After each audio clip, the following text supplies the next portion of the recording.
Well, life in a new league for me in the ACC. I thought for a stretch our guys were rolling. Thought we were playing well. The run that we had to end the half, and then carried over.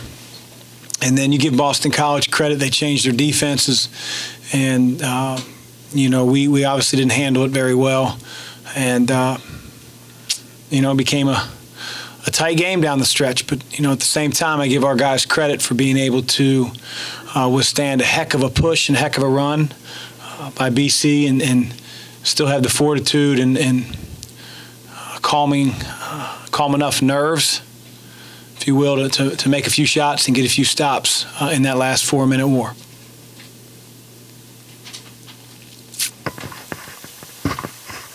Coach, when they made their run there at about the, I guess it was about the 7.5, 8-minute mark, was the situation where you felt your players were maybe playing the clock a little bit and slowing down the aggressiveness? No, I think we talked about attacking versus their three-quarter court press. We had a few guys in that hadn't played a whole lot up to that point. That's what got the run going, was our indecisiveness, and we didn't attack, and that sort of spilled over to the guys that started the game as well. And fortunately we were able to sort of break out of it, but we have to be better. You're always in a tough situation. You get 23, 24. This isn't the NBA. But you want to run clock, but you also want to be able to get an efficient offensive possession, get a good look. We didn't always get that. We turned the ball over and got rattled a few times versus their pressure. And then they got a little bit of momentum, and Chapman hit a couple shots that were tough.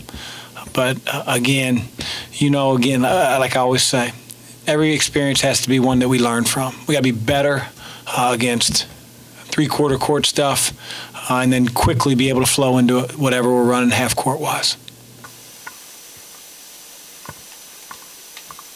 Offensively, it seemed like all 5 guys were playing downhill tonight, especially early. CC was being aggressive, even though he didn't have a big scoring game. But when all 5 guys on the court are really attacking, how much better does that make your offense? Well, it starts with him. He's the floor general. He goes 8 assists, 1 turnover. He gets in the lane. He finds guys. Obviously, Jordan played as good of an offensive game as I've seen from a guy, and I've had some really talented offensive players. I thought there were a few times where he made the one more pass, as we like to call them, which is not really a one more, it's the right one. And he got Quan a couple open looks because he was willing to make the right play, and I think our team in general plays that way. Our inefficiency on offense had nothing to do with taking bad shots or not passing to one another. They gave us a look that we hadn't really seen, and we didn't handle it very well. But, we need to be a balanced team. We got to get a little bit more from Steven than we did tonight. We got to be a team that can score inside, and we got to be a team that, can do it from the outside as well. Obviously, he's making shots. That's a big factor in this. But what was Jordan doing tonight to find looks and convert them? I want to talk about Jordan's defense, first and foremost.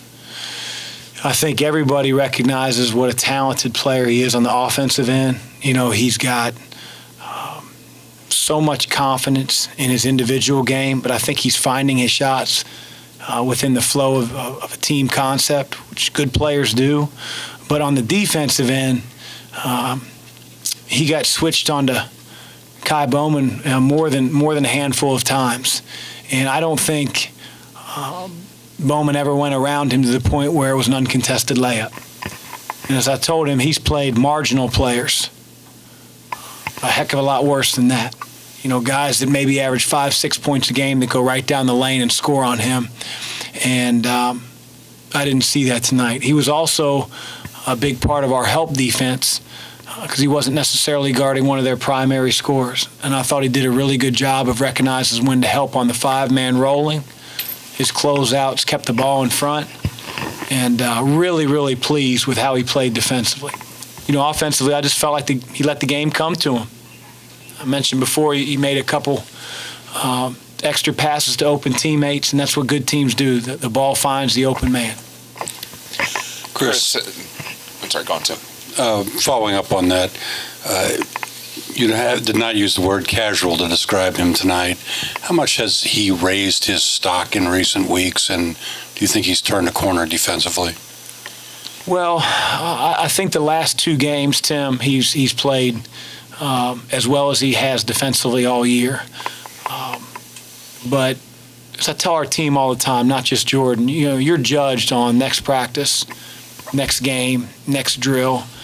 That's what the great players do. That's what the good teams do.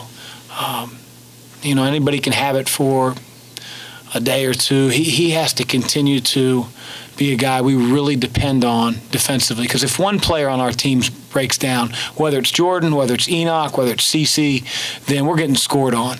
And with our team, we have to be a team that values that end of the floor and gets stops, like we have really the last 2 games. I know Boston College gets 70, but a lot of those were in transition off our miscues there for a while in the press.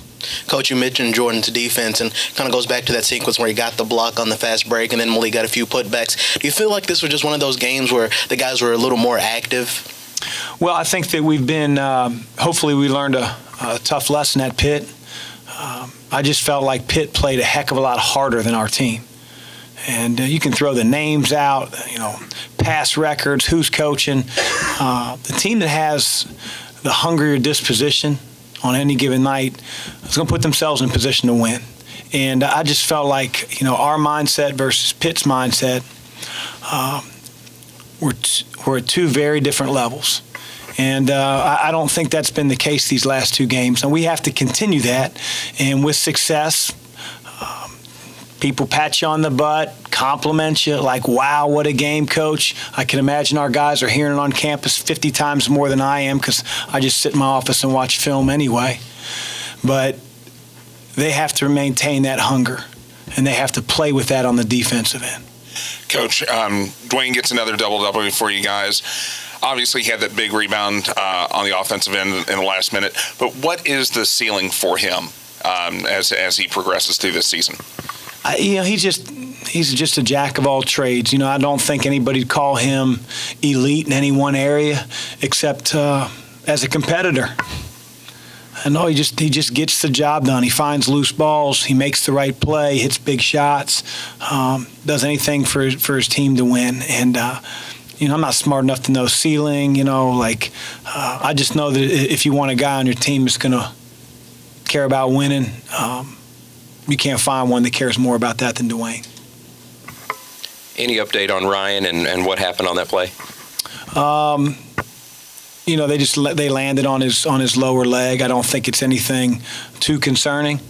He was asking Fred, hey, can I practice tomorrow? So that's always a good sign. So other than that, I really don't know a whole lot. I haven't even talked to Ryan. I talked to Fred, and he felt like, he should be okay. But as you know, any injury, you just got to see what happens over a good night's sleep. Anything else for Coach? There was one sequence in the second half where you were told to stop in an exchange with the ref, and you said "same" back to him. What was it? Have you gotten to the point where there's been a lot of conversation about officiating this year? Has it gotten frustrating at times with inconsistency, or where do you? That's not a new phenomenon. Coaches don't like referees. Referees don't like coaches. It's funny because in the handshake lines, we all say, "Hey, how are you? Good to see you." And then like 4 minutes later, we're all yelling at each other. So those guys did a good job. I'm just trying to win a game. I don't take anything personal, except one referee. I won't name him. I don't take anything personal. Like I had a guy apologize to me about 4 or 5 games ago. He said he missed a call, and I said, I don't even remember you refereeing the game. Like I don't. I know all those guys' names, but I don't keep a running diary of who called what and where. Although I heard Bob McKillop does that. It might be a hell of a thing. So, yep.